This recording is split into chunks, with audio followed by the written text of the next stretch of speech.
안녕하세요. 저는 파마벤처스에서 사업 개발을 담당하고 있는 박성원입니다.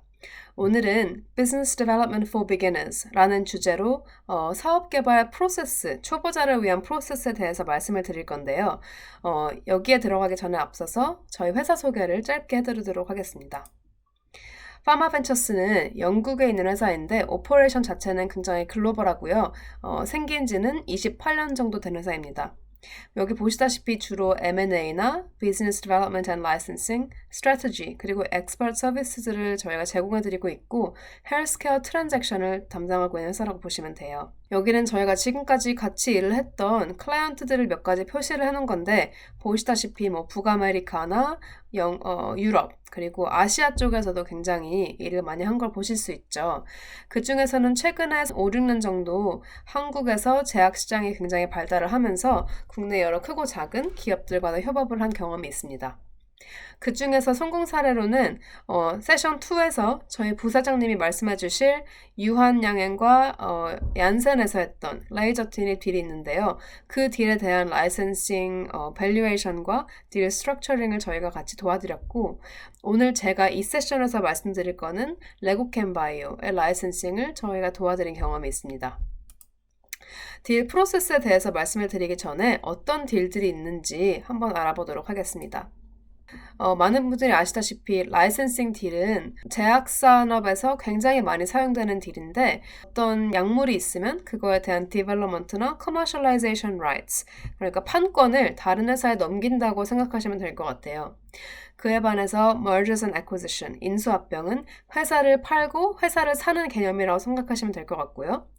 joint venture는 두 가지 다른 회사가 한 가지 새로운 회사를 만들어서 거기에서 뭐 에셋을 개발한다든지 다른 액티비티를 한다든지 이런 개념이라고 보시면 되고 커머셜라이제이션은 뭐 임상 2상이나 3상까지 끝난 약물에 대해서 상용화에 대한 판권만 다른 회사에 넘겨준다라고 생각을 하시면 되겠습니다. 다섯 번째로 co-development는 말 그대로 development를 같이 한다, 개발을 같이 한다라는 개념인데 collaboration 딜이라는 것도 많이 들어보셨을 거예요. 개발을 같이 한다는 전제하에 딜을 하는 것입니다. 마지막으로 코프로모션은 이미 상용화가 끝나고 마케팅만 하면 되는 상황에서 뭐 예를 들어서 한 나라에서 뭐 한국에서 아니면 중국에서 미국에서 그 마케팅이랑 세일즈만 할 수 있는 판권을 파는 거를 코프로모션이라고 이해하시면 되겠습니다. 하지만 그 중에서도 역시 우리나라 국내 제약 기업에서 가장 많이 발달된 딜 타입은 라이센싱이 아닐까 싶어요. 그래서 오늘은 라이센싱을 중점을 두고 프로세스에 대해서 설명을 드리도록 하겠습니다. 저희가 보통 파트너링 프로세스에 대해서 설명을 드릴 때 네 가지 스테이지로 나눠서 말씀을 많이 드리거든요. 첫 번째는 preparation, 준비 단계라고 보시면 되겠죠. 그래서 이 딜에 대한 우리가 전략을 구축하는 부분, strategic objectives를 확실하게 만드는 부분, 그 다음 마케팅 material 만드는 부분, 타겟 리스트, 데이터룸, 프로세스 매니지먼트를 있고 마케팅 두 번째 스테이지로 가게 되면 컨퍼런스에 가는 거나 이메일이나 전화로 마케팅을 할 수 있겠죠. 그 이외에 CDL을 사인하고 confidential information을 distribution 하는 것. Management presentations, process management가 있겠고 세 번째는 due diligence인데 가장 많이 사용하는 딜리전스 방법은 데이터룸 리뷰라고 보시면 돼요. 그리고 딜리전스를 하면서 뭐 여러 개의 회사에서 관심을 받았다. 그러면 그 회사들 중에서 내고는 누구랑 할 것인지 고르는 작업 그리고 뭐 R&D 듀 딜리전스 이외에도 파이낸셜이나 커머셜 듀 딜리전스 우리 그쪽 상대편에서 우리 거를 딜리전스 하는 것도 있겠지만 우리도 어떤 상대편 회사가 가장 좋은 파트너가 될지 고르는 그 프로세스 중에 그 회사에 대해서 딜리전스를 할 수도 있겠습니다. 그리고 이제 텀쉿을 받게 되면 이 딜은 이러이러한 업프런트와 마일스톤, 로열티 정도로 딜을 하고 이외의 프로세스 대해서는 이런 식으로 진행을 하자 이렇게 이제 텀쉿을 받게 되는데 텀쉿을 보고 애널라이즈하고 우리의 카운터 프로포즈를 낸다든지 아니면 계속해서 대화를 하는 부분이 네 번째 단계 네고시에이션이라고 보시면 되겠습니다. 그중 첫 번째 preparation 스테이지에 대해서 말씀을 드릴게요.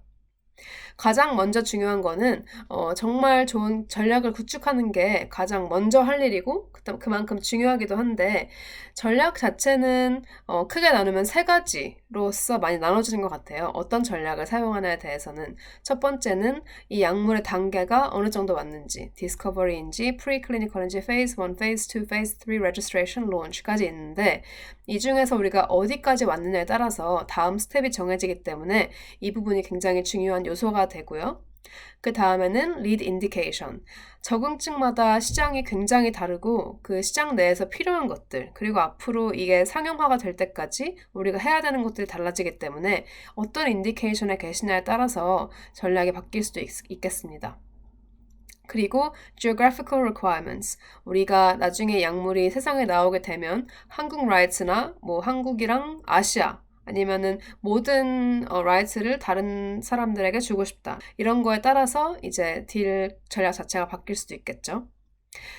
하지만 궁극적으로는 어떤 파트너든 그리고 우리가 우리 걸 봤을 때도 이 오퍼튜니티가 어떻게 시장에 나올 것이고 그때까지는 우리가 어떤 인베스트먼트가 필요한지 인베스트먼트를 하고 나서 시장에 약물이 나오게 되면 거기서 어떤 밸류를 가져갈 수 있을지 이걸 이해하는 게 가장 중요할 것 같습니다. 그 외에도 우리가 라이센스를 주는 상황에서 봤을 때 뭐 빅파마와 라이센싱 딜을 한다라고 했을 때 몇 가지 기억하시면 좋을 만한 것들을 제가 한번 적어봤어요. 첫 번째로 우리의 회사 전략은 어떻게 되는지 corporate strategy에 따라서 이게 지금 스트래티지일 수도 있고 앞으로 우리 회사가 가고 싶은 방향성에 따라서 이 딜이 그 방향성과 어떻게 맞아떨어지는지를 한번 생각해 보시면 좋겠죠. 우리가 딜은 지금 하고 싶은데 지금 하려는 딜이 회사의 앞으로 나아가는 방향과 맞지 않는다라고 하면 이 딜을 하는 거에 대해서는 의미가 없어질 수 있기 때문에 이 부분이 굉장히 중요합니다. 특히 국내 기업들 중에서는 특히 바이오벤처는 IPO를 하기 전에 뭐 서양 회사와 딜을 한두 개 정도는 해야 테크니컬 이밸류에이션에서 IPO에 대한 뭐 승인을 받을 수 있다라고 하시는 분들이 많더라고요. 그런 것처럼 회사의 전략과 이 딜 전략이 같이 매칭이 되는 게 정말 중요하다고 볼 수 있겠습니다. 두 번째는 우리가 지금 transact 하고자 하는 것이 무엇인지 정확하게 알아야겠죠. 한 가지 약물일 수도 있고 약물 포트폴리오 전체일 수도 있고요. 그 외에 플랫폼 테크놀로지일 수도 있겠습니다. 플랫폼 테크놀로지 같은 경우에는 뭐 ADC나 oncolytic virus 아니면 gene therapy, cell therapy, drug delivery mechanism 여러 가지가 있겠죠. 그리고 인디케이션을 우리가 전체 인디케이션 모든 걸 다 판권을 넘기는 건지 아니면 한두 가지만 주는 건지 그 외에 글로벌 딜을 하고 싶은지 나라마다 하고 싶은지 뭐 아니면은 대륙마다로 바뀔 수도 있고요. 아시아 대 유럽 대 뭐 아메리카 바뀔 수도 있고 그 다음에 우리가 만약에 이거 판권을 주면서 한국 판권은 갖고 있고 싶다. 한국과 아시아는 갖고 있고 싶다라고 생각하시는 부분에 따라서 전략이 바뀔 수도 있겠죠.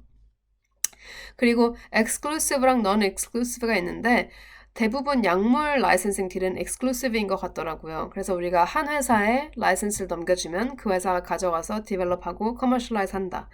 non-exclusive가 가능한 경우에는 약물 하나가 애플리케이션이 여러 개라든지 뭐 적응증이 여러 개 다 애플리케이션이 있을 수도 있고 그 외에 뭐 플랫폼 테크놀로지 같은 경우에는 예를 들어서 우리가 드럭 딜리버리 플랫폼 테크놀로지가 있으면 이 약물 한 가지에 대한 이 딜리버리는 너네 회사가 가져가 회사 A에 주고 다른 약물에 대한 딜리버리 테크놀로지는 B가 가져가고 C가 가져가고 그런 식으로 non-exclusive나 semi-exclusive로 딜이 가능하기도 합니다. 마지막으로 라이센스를 주는 것인지 아니면은 이 약물 자체를 팔아버리는 건지 이에 대해서도 달라질 수 있겠고요. 그리고 딜을 하게 되면 그 이후에는 우리가 얼마나 involve 될 것인지 예를 들어서 뭐 프리클리니컬이나 얼리 스테이지에 저희가 딜을 하게 되면 국내 분들은 빅파마랑 딜을 하는 거면 빅파마가 많이 알기 때문에 다 가져가서 자기네들이 알아서 할 것이다 라고 생각하시는 경우가 꽤 있는 것 같은데 그렇지 않을 때도 많아요. 이 약물을 가져오는 곳에서 그러니까 라이센스를 주려고 하는 우리가 오히려 더 이 약물이나 사이언스에 대해서 알고 있는 경우가 많거든요. 그렇게 되면 딜을 한 이후에도 굉장히 우리가 많이 involve 될 필요가 있을 수도 있겠죠. 지금 우리가 어떤 액티비티를 펀딩할 수 있는지 그리고 이 딜이 만약에 성사가 안 된다면 얼터너티브는 뭐가 있는지에 대해서도 생각을 해보시는 게 좋겠습니다. 이외에 오른쪽에는 보시면 must have, 꼭 가져가야 하는 것들, 뭐 upfront나 milestone, royalty 등등이 있고 nice to have, 있으면 좋겠지만 뭐 없어도 괜찮다라는 것들이 있을 수 있고 can live without, 없어도 그만, 있어도 그만 이런 세 가지 카테고리로 약간 정해 놓으시면 물론 회사 전략과 맞춰서 정해 놓으시면 나중에 네고시에이션 하시는데 굉장히 도움이 될 것 같습니다. 자, 스트래터지를 정한 다음에 가장 먼저 하는 것 중에 하나가 매테리얼을 만드는 건데요. 이 마케팅 매테리얼은 우리가 다른 회사에 우리 에셋은 이렇게 생겼어. 너네가 이걸 가져가면 정말 도움이 될 거야. 이런 걸 약간 홍보하는 목적이 되겠습니다. 저희가 보통 non-confidential material은 두 가지를 만드는데요. non-confidential teaser와 presentation을 만들게 됩니다. 여기 오른쪽에는 제가 저희 회사에서 만들었던 티저 example 3개를 가져왔는데 이거는 보시다시피 A4 용지 1페이지 정도로 1 or 2페이지 정도로 나오게 돼요. 첫 번째 거는 뭐 노바티스 저희가 에셋을 셀사이드 어드바이저를 했을 때 만들었던 티저이고 그 다음에 이거는 저희가 파이저의 기술 이전했던 테크놀로지에 대한 티저이고 세 번째는 저희가 문디파마의 기술 이전했던 에셋에 대한 티저입니다. 티저는 보통 저희가 이메일을 보낼 때 사용하게 되고요. 프레젠테이션 같은 경우에는 컨퍼런스에서 만난다거나 아니면 CDA를 사인하기 전에 TC를 한다거나 할 때 저희가 사용하게 됩니다. 이 두 가지 매테리얼은 중요한 몇 가지 포인트 들어가야 되는 게 있어요. 여기 제가 적어봤는데 먼저 이 적응증에 대한 오버뷰 그리고 unmet needs, 우리가 솔빙하고자 하는 문제가 무엇인지를 써주시는 게 굉장히 중요하고요. mechanism of action, 파마와 미팅을 해보신 분들은 알겠지만 이 약물이 어떤 메커니즘으로 사용되는지에 대해서 굉장히 중요하게 생각하기 때문에 물론 CDA를 사인하기 전이니까 아주 디테일한 거 넣기보다는 그래도 웬만큼 하이 레벨 정도는 넣으시는 게 좋겠죠. 그 다음은 efficacy와 safety data. 클리니컬이 있으시면 굉장히 좋겠지만 없으시다면 뭐 in vivo xenograft 모델이나 아니면 non-GLP, GLP tox 정도도 넣으시는 것도 굉장히 좋겠습니다. 그 다음 IP information 같은 경우에는 자세하게 쓰실 필요는 없고 우리가 composition of matter, use patent, 뭐 manufacturing patent 이 세 가지가 갖고 있는데 2039년까지 extension 돼 있다. PCT도 다 했다. 라고만 쓰셔도 충분히 이제 많이 쓰셨다고 보시면 되고요. 그 다음에 이 opportunity, 우리가 지금 라이센싱 하고자 하는 게 무엇인지에 대해서도 클리어하게 써주시는 게 굉장히 중요합니다. 이 티저랑 프레젠테이션 같은 경우에는 우리가 다음 스테이지, CDA로 넘어가게 하기 위해서 그 안에 있는 디시전 메이커들을 다 약간 캡처할 수 있는 그런 용도로 쓰이는 거기 때문에 아주 자세하진 않더라도 그들이 보고 싶어 하는 것들을 찝어서 몇 가지는 쓰시는 게 굉장히 중요할 것 같아요. 자, non-confidential 다음에는 confidential presentation을 준비하게 되는데 이거는 CDA를 사인한 이 딜에 정말 관심이 있는 serious한 회사들에게 저희가 전달을 하게 됩니다. 티저나 non-confidential presentation에서 넣었던 정보보다 좀 더 깊이 있게 정보를 전달하는 의미로 쓰여지고요. 그 다음에 커머셜과 테크니컬 디테일을 충분히 줘서 상대편에서 non-binding offer나 indicative term sheet을 저희한테 줄 수 있게끔 만드는 목적입니다. 오른쪽에는 저희가 대부분 쓰셔야 하는 것들 목차를 적어 놓은 건데 introduction, 회사 introduction과 그 다음에 팀원들은 어떤 분들로 구성이 되어 있는지 우리도 지금 다른 회사에서 약물을 가져온다고 생각했을 때 딜 이미 디스커버리와 디벨롭먼트 경험이 있는 분들한테서 가져오는 게 경험이 아예 없으신 분들한테서 가져오는 것보다 훨씬 더 이제 좀 어트랙티브 할 거니까 비슷하게 우리 팀원들 중에 경험이 많으신 분들이 있으면 그거에 대해서 충분히 이제 설명을 하고 하면 도움이 되겠죠. 그리고 에셋 자체에 대해서도 방금 전에 말씀드린 MOA도 있지만 그동안 우리가 만들었던 efficacy 데이터셋이나 safety 데이터셋에서 좀 더 깊이 있게 들어가는 게 좋을 것 같아요. 그 외에도 뭐 manufacturing이나 이 에셋이 chemical structure 아니면 biologic이라면 이 biologic의 structure는 어떻게 되는지 그런 것도 보여줬으면 좋겠고요. 그 다음에 commercial은 우리가 지금 디벨롭하고자 하는 적응증 내에서 마켓 사이즈는 얼마나 되고 우리 약물의 포지셔닝, 지금 현재 나와 있는 약물들과 개발 중인 약물들이 만약에 시장에 나왔을 때 그 안에서 우리 거는 포지셔닝이 어느 정도일지에 대해서 쓰시는 게 굉장히 중요할 것 같아요. 왜냐면 거기를 통해서 이 회사들이 밸류에이션을 함으로써 딜 밸류, 가치가 성산이 되는 거거든요. 그리고 한 가지 더 중요한 거는 이 커머셜을 우리가 왜 해야 되느냐.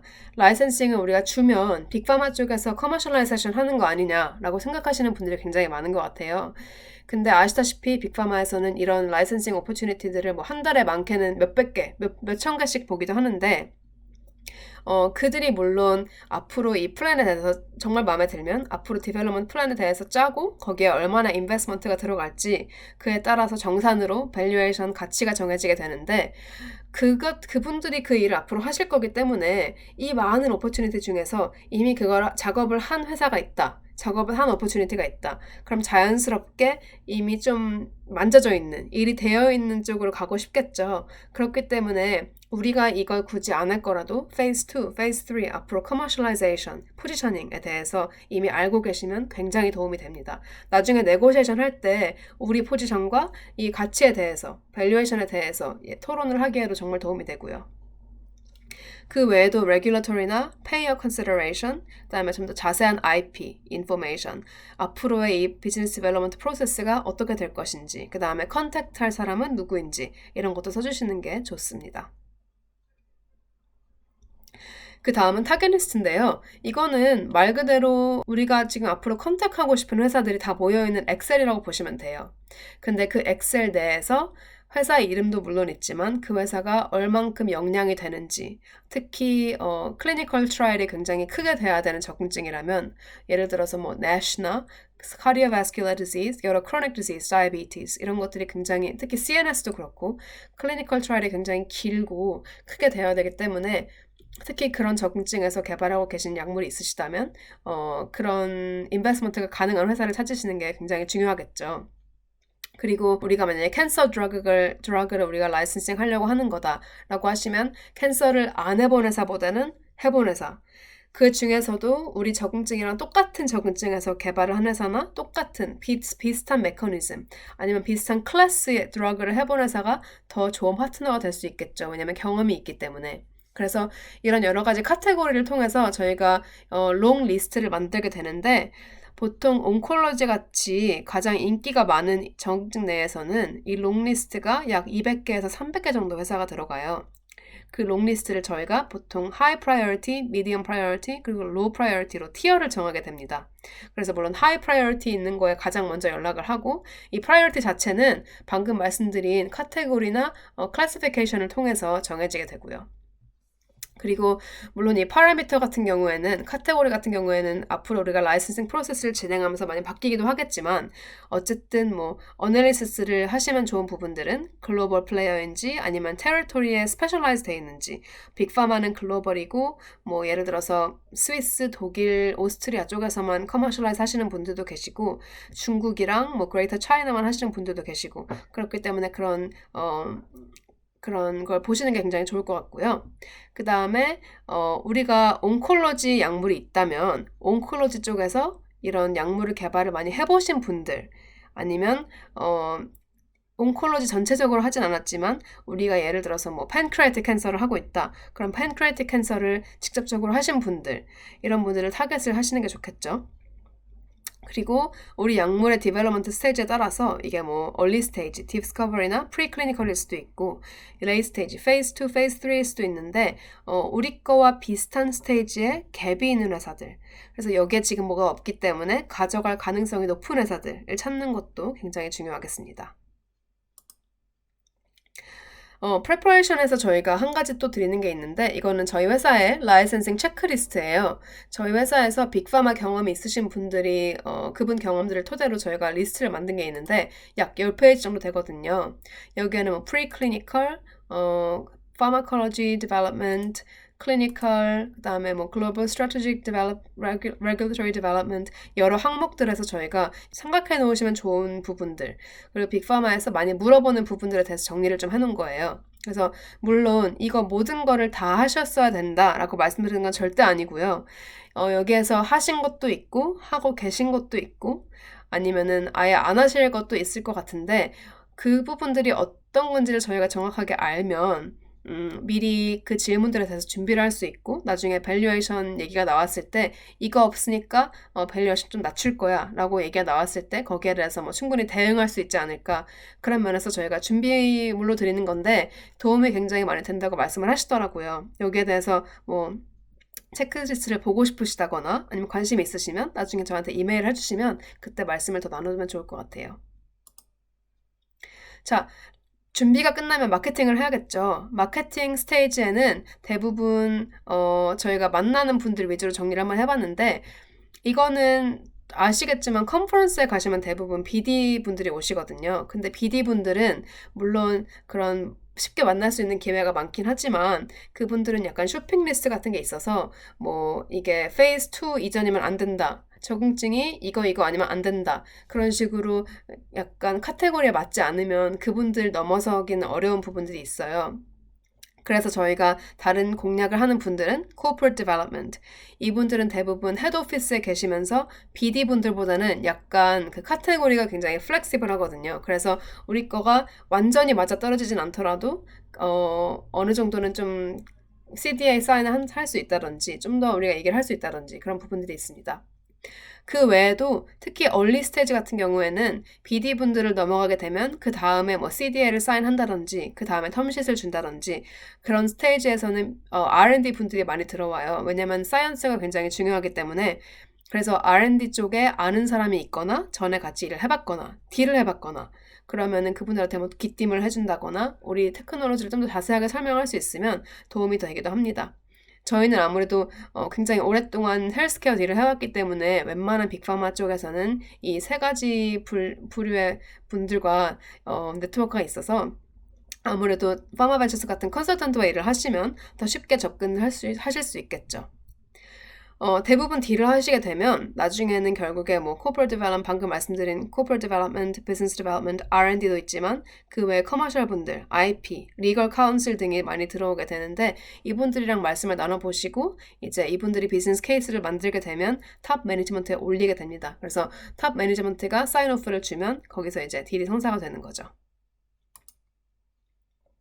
프로세스 자체는 그렇게 뭐 특별하진 않아요. 일단 non-confidential initial 미팅을 하게 되고 컨퍼런스에서 할 수도 있고 이메일로 할 수도 있고 그 다음에 리뷰 단계를 거쳐서 CDA를 맺게 됩니다. CDA를 맺은 다음에는 confidential presentation을 하고 여러 뭐 질의응답 세션들, TC를 할 수도 있고 왔다 갔다 하면서 이제 그분들이 이 정도면 우리가 non-binding offer를 줄 수 있겠다. 아니면 이 정도면 데이터룸에 들어가서 데이터를 좀 더 보고 싶다. 라고 말씀을 하시면 그때 이제 다음 단계로 넘어가게 됩니다. 그 다음 단계는 due diligence인데요. due diligence는 지금까지 우리가 보냈던 정보보다 조금 더 깊게 들어가서 더 많은 데이터를 보고 상대편 쪽에서도 더 많은 인력이 들어와서 우리 에셋을 어세스먼트를 하게 되는 겁니다. 이 듀 딜리전스 스테이지에서 가장 많이 쓰이는 도구는 데이터룸이 될 수 있는데 이 데이터룸 자체는 예전에는 인터넷이 안 될 때는 진짜로 방 하나를 아예 잡아놓고 우리 약물에 대한 모든 문서를 방 한 개에 놔서 사람들이 어세스먼트를 하는 사람들이 와서 그 방에 들어가서 데이터를 보는 거에서 이름이 나왔다고 해요.